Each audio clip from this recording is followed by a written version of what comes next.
So, hi everyone, नमस्ते and good morning. Welcome to one shot revision series for CA final indirect taxation GST के बारे में। आज बात करेंगे डिमांड एंड रिकवरी के बारे में, और इसके पहले के जितने भी वीडियोस रहेंगे वो उसकी प्लेलिस्ट ऊपर आपको आई बटन में लिंक मिल जाएगी। अब नेक्स्ट बात करते हैं डिमांड एंड रिकवरी। टॉपिक जो रहेगा वो सेक्शन मेनली 73 एंड 74 के बारे में है, जिसमें determination of tax liability, interest and penalty की बात हो रही है। उसके बाद रिकवरी प्रोविजंस और क्या पावर्स रहेंगे डिपार्टमेंट के पास, और क्या रिजॉर्ट रहेगा एक रजिस्टर्ड व्यक्ति को। तो ये सारी चीज़ें इस चैप्टर में डिस्कस की जाएंगी। अब इसका मार्क्स एनालिसिस अगर आप देखोगे तो लास्ट अटेम्प्ट में ही 5 मार्क्स का पूछ लिया इंस्टीट्यूट ने। इसके पहले 0-0 फिर 4-4। बट एक मेरी तरफ से पर्सनल एडवाइस लीजिएगा, ये टॉपिक वैसे मोस्ट इंपॉर्टेंट रहेगा। जितने भी कॉमन टॉपिक्स है ना, उसमें ये मोस्ट इंपॉर्टेंट टॉपिक कहलाया जा सकता है, because 73, 74 and recovery provisions are very very very important. ठीक है, तो इसको बिल्कुल भी स्किप ना करें, और बहुत ईजी टॉपिक है, बहुत छोटा टॉपिक है।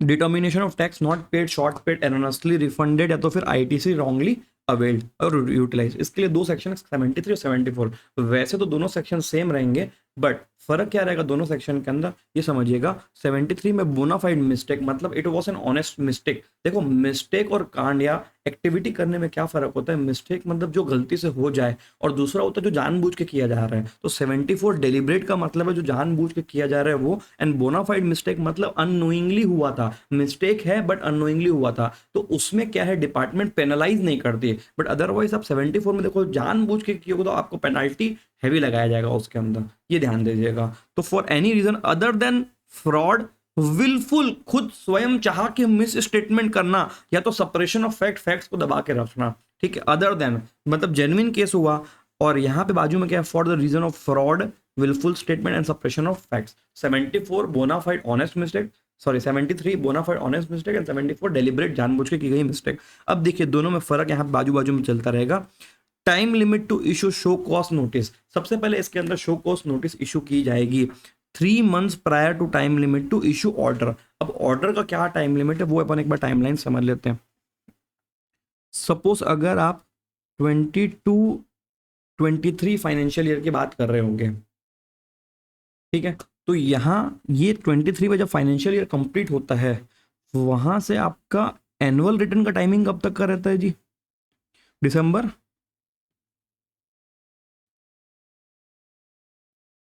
12। ये आपका नॉर्मल टाइम फ्रेम हो गया यहां से लेके, ठीक है जी, यहां से लेके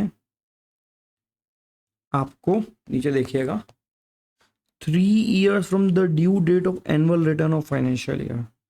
ये आपको टोटल 3 years का टाइम दिया जा रहा है।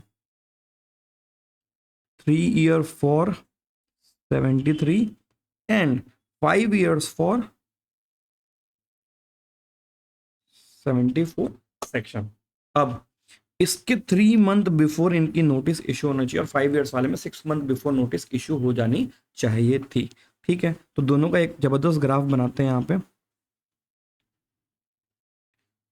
ये आपका 22-23 है, अलॉन्ग विद दैट ये उसका एनुअल रिटर्न हो गया 22-23, और एनुअल रिटर्न यहाँ पे दिसंबर 23। यहाँ से आपको 3 years order shall be passed. ठीक है जी, और नोटिस कहाँ पे, यहाँ पे at the 9 month, 9 month, 2 years and 9 month। ठीक है, तो गैप कितना रहा, 3 महीने का। यहाँ तक आपकी notice to be issued. Sir अगर नोटिस 2 years 9 months के अंदर नहीं हुई तो फिर क्या होने वाला है? तो फिर आगे जो अधिकारी है, द एडजुडिकेटिंग अथॉरिटी और the proper officer will not be legally able to issue notice. ठीक है, और अगर उसने कर भी दिया तो आप सीधा सीधा एक लेटर भेज सकते हो कि ये टाइम बार्ड हो गया है, मतलब लॉ ने इसको टाइम बार्ड कर दिया, you can not proceed with this proceedings. ठीक है, यही अगर आपका ये था 73 के लिए, विलफुल मिसस्टेटमेंट जहां पे ना हो। 74 में ये आपका ओरिजिनल टाइमलाइन बन गया 22-23 फाइनेंशियल ईयर, यहाँ पे दिसंबर 23 एनुअल रिटर्न की डेट। यहाँ से देखिएगा जो 5 years का पीरियड है, ठीक है, और इसमें भी लास्ट जो नोटिस का है वो 6 month बचना चाहिए, 6 month gap from the date of order, before the date of order, last date of order. तो ये आपका 5 years वाला पीरियड हो गया पूरा पीरियड, और 6 month यहाँ पे रहेगा, मतलब 4 years एंड 6 month के पीरियड में आपकी नोटिस इशू हो जानी चाहिए थी। ठीक है जी, ये हो गया। अब एक जबरदस्त अमेंडमेंट आया हुआ है, ठीक है, जबरदस्त अमेंडमेंट क्या है ये भी आपको एक्सप्लेन कर देता हूँ। जगह, give me the place, yes, हाँ, यहाँ पे अमेंडमेंट समझिएगा।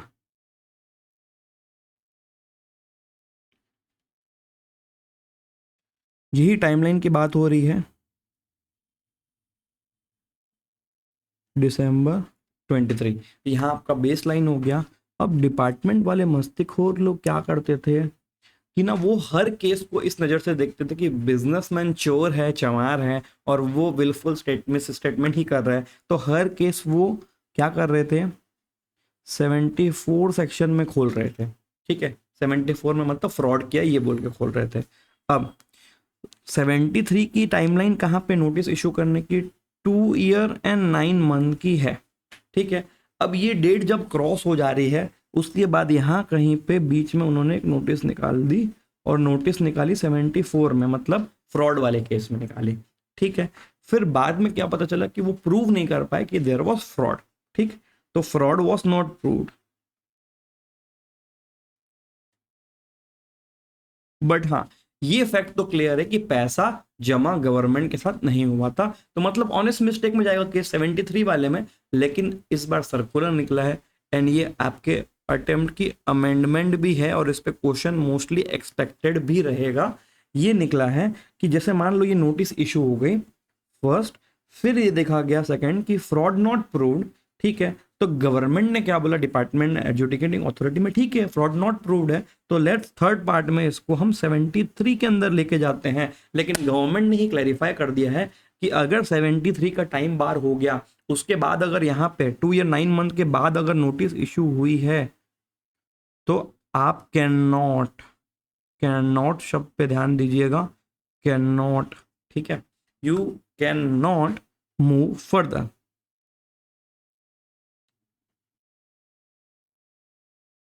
ये समझ पा रहे हो आप लोग, ये आपका अमेंडमेंट रहेगा इस बार का।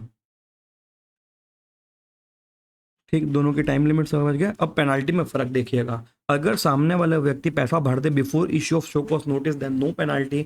अगर शो कॉस्ट नोटिस इशू होने के 30 डेज के अंदर भी अगर पे कर देगा, तो भी नो पेनाल्टी रहेगी इस केस में। बट अगर उसने उसके बियॉन्ड चले गया वो, तो उसको 10% ऑफ टैक्स और 10,000 विच एवर इज हायर वाली पेनाल्टी लग जाएगी। सेम अगर आप बाजू में आ जाओगे, शो कॉस्ट नोटिस के पहले इशू कर दे तो 15%, फिर अगर 30 डेज के अंदर 25, और 30 डेज के बाद अगर कर देगा तो 50%, और उसमें भी देखो ऑर्डर से 30 डेज के बाद 50%, and otherwise is 100% of tax. ठीक है, तो इस पेनाल्टी को आप याद रखिएगा, प्रॉपर से दोनों को कंपेयर कर लीजिए, यहीं पे इसी मोमेंट पे वीडियो को पॉज करिए, 2 मिनट नोट से कंपेयर कर लीजिए। ठीक है, other relevant point, proper officer may inform detail of tax, interest, penalty to taxpayer before issue of show cause notice. वो डायरेक्टली वर्बली ईमेल के थ्रू भी इन्फॉर्म कर सकता है।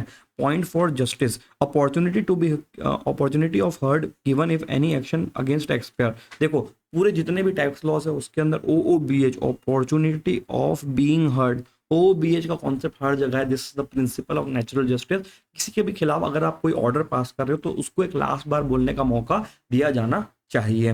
Hearing can be adjourn, adjourn शब्द का मतलब होता है पोस्टपोन्ड, पोस्टपोन। जैसे मान लो कि आपको एक डेट मिली है कि आप इस दिन आइए और हमसे बात करिए, तो उस दिन अगर सामने वाला व्यक्ति जो रजिस्टर्ड व्यक्ति है, if he can not be present there, then उसको एडजॉर्नमेंट का पावर मिलता है। वो रिक्वेस्ट कर सकता है कि मैं आपकी दी हुई डेट पे अवेलेबल नहीं हूँ, कृपया मुझे अगली तारीख, जो नहीं बोलते कोर्ट में, अगली तारीख दीजिए। ये एडजॉर्नमेंट वो वाला रहेगा। Next, tax interest penalty in order can not exceed the amount in show cause notice. हमेशा डिपार्टमेंट को एक चीज ध्यान रखना है कि शो कॉस्ट नोटिस में जितना अमाउंट था टैक्स इंटरेस्ट पेनाल्टी का, उतना ही फाइनल ऑर्डर में होना चाहिए। देखो प्रोसीडिंग्स कभी चालू होती है तो कैसे चालू होती है, शो कॉस्ट नोटिस इशू किया जाता है, उसके बाद वो प्रोसीडिंग्स होती है, उसके बाद ऑर्डर होता है, तो दोनों का अमाउंट, तो अपर लिमिट क्या हुई, जितना शो कॉस्ट नोटिस में दिया गया है उतना ही सेट किया जाएगा। ठीक है, यही आपको एक्सप्लेन कर रहे हैं यहाँ पे। Tax interest penalty in order can not exceed amount in show cause notice, interest mandatory even mention in order. ठीक है, अब इसका मतलब देखो, इस पॉइंट का मतलब ये रहेगा कि अगर मान लीजिए कि ऑर्डर में चाहे मेंशन हो ना हो, फिर भी आपका इंटरेस्ट मैंडेटरी रहेगा। If tax modified by court tribunal, interest penalty change accordingly. ठीक है, if penalty impose on 73, 74, no other penalty can be levied. For example, if GSTR 3B file delay is penalty applicable 73 in case delayed filing, generally provision 73 is not invoked as already return has been filed, return already filed, delay था लेकिन file तो हो चुका, तो 73 issue नहीं होता। तो इस केस में general penalty which is 25,000 rupees which is applicable. Once tax interest penalty paid, proceedings can be drop. ऐसा उसको लटका के नहीं रखना है, ठीक है, चीज़ों को। अब टाइम लिमिट, ये रहा आपका अमेंडमेंट जो अभी मैं आपसे टाइमलाइन के थ्रू डिस्कस कर रहा था। If initially issue of notice under section 74, पहले ये बोला गया कि सामने वाला व्यक्ति फ्रॉड के कारण उसने टैक्स चोरी करके रखा हुआ है, एंड बाद में ये पता चला कि नहीं ये फ्रॉड नहीं था, बट हाँ टैक्स गवर्नमेंट तक नहीं पहुंचा है, तो ये केस कहाँ फॉल होता है? This case is falled under section 73, means determination of tax liability. Tax liability payable है but not due to fraud. तो अब अगर 2 years 9 month वाले समय के अंदर अगर नोटिस इशू हुआ होगा, मतलब वो 73 के हिसाब से वैलिड है, and therefore proceedings can go further. But अगर ऐसा हुआ कि 2 years 9 month क्रॉस हो गया, उसके बाद उन्होंने 74 ओरिजिनल नोटिस इशू किया था, तो फिर वो नोटिस 73 में नहीं चलेगा, एंड नाउ ऑफिसर के पास पावर नहीं है कि वो 73 में घुस जाए और उसका केस खोल के बैठ जाए। Next, order due to court tribunal direction shall be issued within 2 years from the direction। ठीक है, अगर कोर्ट और ट्रिब्यूनल के डायरेक्शन के कारण कोई भी ऑर्डर पास होना है, तो वो 2 साल फ्रॉम दैट ऑर्डर पास हो जाना चाहिए। If notice issued on a person for a period under section 73, 74, person commit similar fault in another period as well, detail notice not required, can issue statement containing detail of tax interest and penalty. अलग से detail notice की requirement नहीं रहेगी इस case में। If demand notice served upon tax payer filed any appeal and revision और other processing. ठीक है, डिमांड नोटिस आपने डाल दिया, बट उसने कोई अपील फाइल कर दी, तो बाद में जब अपील में क्या हुआ, ड्यूज एनहांस्ड हो गए, तो फिर से आप उसको serve notice of demand issue करो कि भाई इतना पैसा तुम दोगे, दे दो हमको। For enhanced dues proceedings continues as already been, जैसे चल रहा था वैसे चलेगा, no need to issue new notice of demand. But अगर ड्यूज रिड्यूस हो गए, अपील में गया अगला और उसके ड्यूज रिड्यूस हो गए, तो no need to issue fresh notice, उसको इंटीमेट कर दो कि आपका डायरेक्शन आपके फेवर में है, proceedings continue already been started, जो कंटिन्यू रहेगी। ठीक है, now special point relating to self assessed tax and amount collected representing tax but not paid to government. Self assessed tax and amount collected representing tax not paid to government within 30 days from due date. तो self assessed tax अगर उसने नहीं pay किया 30 दिन के अंदर from due date, no need to issue show cause notice, directly recovery initiated. ठीक है, सेल्फ असेस टैक्स खुद ने असेस किया था बट वो पे नहीं कर रहा 30 days के अंदर, तो डायरेक्टली उससे रिकवरी प्रोसीडिंग कर लो। खुद बोला था ना भाई ये तो देने हैं। अब अमाउंट उसने कलेक्ट किया था बट गवर्नमेंट को पे नहीं कर, भैया गवर्नमेंट का एक चीज क्लियर है कि गवर्नमेंट के नाम पे आप कोई भी पैसा कलेक्ट करो, चाहे वैलिड चाहे इनवैलिड, बट गवर्नमेंट के नाम पे अगर कलेक्ट हुआ तो गवर्नमेंट को पैसा चाहिए। और आपने अगर गलती से भी उस पैसे को रख लिया और उसके ऊपर बुरी नीयत डाल दी कि नहीं यार this money is mine, government आपकी बहुत बैंड बजाएगी। ठीक है, तो no time limit to issue show cause notice. इस केस में देखिए नो टाइम लिमिट, अगर आपने गवर्नमेंट का पैसा हड़प के बैठे हो, no time limit to issue. Order shall be issued within 1 year from show cause notice. देखो शो कॉस्ट नोटिस का इस केस में कोई टाइम लिमिट नहीं है, लेकिन एक बार अगर शो कॉस्ट नोटिस इशू हो गया, वहां से 1 साल के अंदर ऑर्डर पास हो जाना चाहिए, ये दिया हुआ है। In case of self assessed tax और amount collected as tax not paid within 30 days, no penalty shall be levied when payment made before issue of show cause notice. Tax on transaction shown in GSTR 1 shall be considered a self-assessed tax, even not shown in GSTR 3B। अगर किसी व्यक्ति ने अपने GSTR 1 में अपनी liability दिखाई कि हाँ यार मैंने ये माल भेजा था, this will be treated as self assessed tax. ठीक है, चाहे भले उसने 3B में वो आइटम ना डाली हो। और ये वाले मुद्दे को तो बहुत पकड़ रही है गवर्नमेंट। इस बार का सर्कुलर भी आया था, अपन ने पहले भी रिवाइज किया है कि इफ आपने GSTR 1 में कुछ सेल्स फाइल किया, आउटवर्ड सप्लाई फाइल किया, एंड 3B में नहीं लिया, तो डिफरेंस को सेल्फ असेस मान के रिकवरी प्रोसीडिंग लेके पैसा मंगवाएंगे आपसे। Next section 76 tax collected but not deposited. Same चीज है, every person who has collected any amount naming tax, tax बोलो तो किसका कॉपीराइट है टैक्स के ऊपर? गवर्नमेंट का copyright. Shall pay the amount to government irrespective कि वो सप्लाई के ऊपर GST लगता था या नहीं लगता था। इफ नॉट पेड तो proper officer issue tax interest penalty का interest show cause notice issue कर देगा। 18% टैक्स भी इंटरेस्ट भी देना रहेगा from the date of collection to date of payment to government.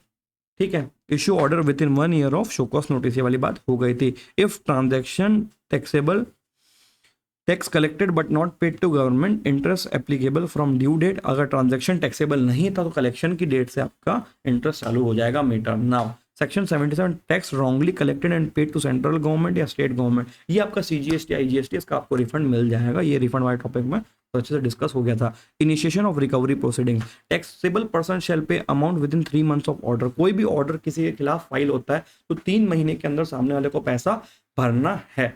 But अगर वो 3 महीने तक पैसा, देखो 3 मंथ्स 90 डेज का समय दिया गया है कि हमने तेरे खिलाफ प्रोसीडिंग की थी, तू ये पैसा हमको भर दे।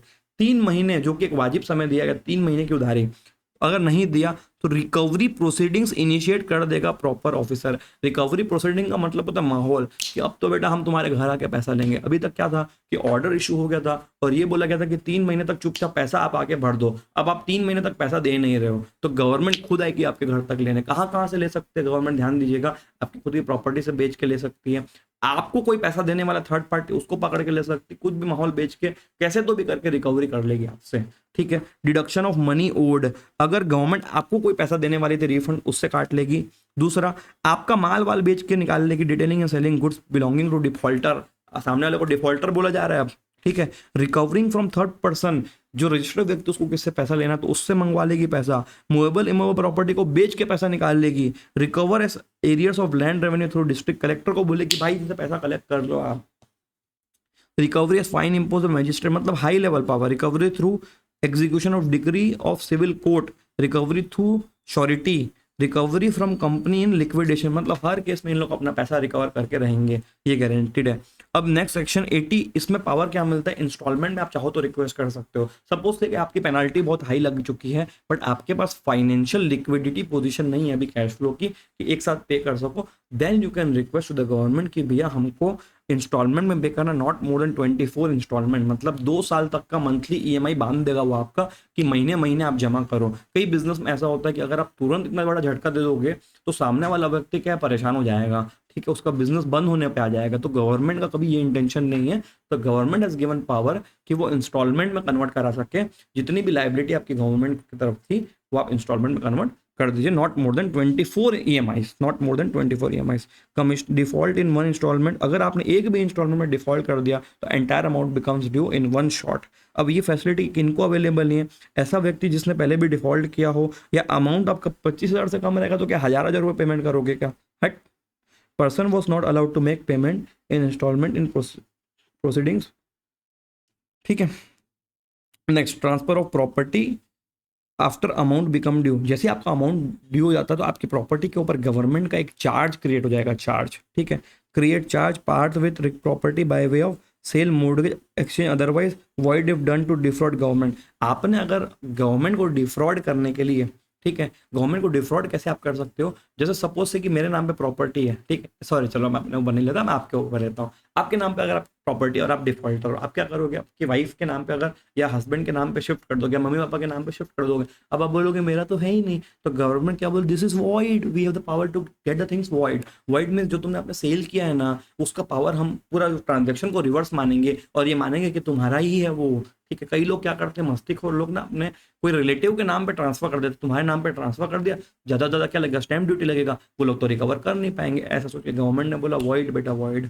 ठीक है। बट हाँ, अगर गुड फेथ में किया है तो फिर चीजें वैलिड रहेगी, बट गवर्नमेंट को ये लग गया कि डिफ्रॉड करने के लिए किया हो, देयरफॉर गवर्नमेंट उसको वॉइड करा देगी। ठीक। बीच में सेक्शन 82 है, सेक्शन 82 आपके यहाँ पे नहीं है नोट्स में, बट एक सिंपल सेक्शन है, वो ये बोल रहा है कि notwithstanding contain in anything save as otherwise given in IBC, मतलब आईबीसी का पालन करते हुए लेकिन कहीं और कुछ भी लिखा हो उसको छोड़ते हुए। ठीक है। हम ये बोल रहे हैं कि जितनी भी, अगर जैसे आपका अमाउंट ड्यू हो जाता है तो जितनी भी आपके प्रॉपर्टी है उस पर गवर्नमेंट का पहला फर्स्ट चार्ज लगेगा, first charge of the government. Now next is provisional attachment. Government चाहे तो टेम्पररी एस्टिमेटेड बेसिस पे भी आपकी प्रॉपर्टी और गुड्स वगैरह को अटैच कर सकती है। During the pending proceeding commissioner by written order attach provisionally property including bank account को भी अटैच कर देगा। अटैच का मतलब ये हुआ अपने पास रख लेना, ऐसा कर देना कि आप ऐसा रजिस्टर्ड व्यक्ति उसको यूज ना कर पाओ। बट अटैचमेंट का ऑर्डर खत्म हो जाता है after 1 year from attachment order. ठीक है। 1 साल तक वैलिड है वो ऑर्डर,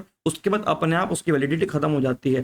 पर्सन 7 दिन के अंदर ऑब्जेक्शन भी फाइल कर सकता है। बेटा कोई भी प्रोसीडिंग चालू की सबसे पहले आपके बैंक अकाउंट को अटैच किया जाएगा, ऑफिसर आपके बैंक को एक चिट्ठी भेज देगी, क्या बोल के, ये बोल के कि भैया इसका बैंक अकाउंट फ्रीज करो, ओनली इनकमिंग अलाउड, पैसा कोई बाहर नहीं निकाल पाएगा without the order of GST officer, that is called attachment. ठीक है, तो विद दैट अपने डिमांड एंड रिकवरी वाला टॉपिक कंप्लीट होता है, एंड आई होप आपको बहुत मजा आया होगा इस रिवीजन के अंदर। चलिए बाकी रिवीजन वन शॉट आज के दिन कंप्लीट कर लेंगे पूरे। With that bye everyone, take care, have a nice day. कोई भी कमेंट में डाउट्स पूछ सकते हो, ठीक है, कोई भी डाउट्स आपके मन में, कुछ चीज़ क्लैरिटी नहीं आ रही है, कोई प्रॉब्लम हो रही है, तो anything required kindly make a discussion और interact in the comment section. ठीक है, तो चलिए अगर पसंद आ रही होगी चीज़, फ्रेंड से शेयर कर लीजिएगा। With that bye everyone, take care, have a nice day.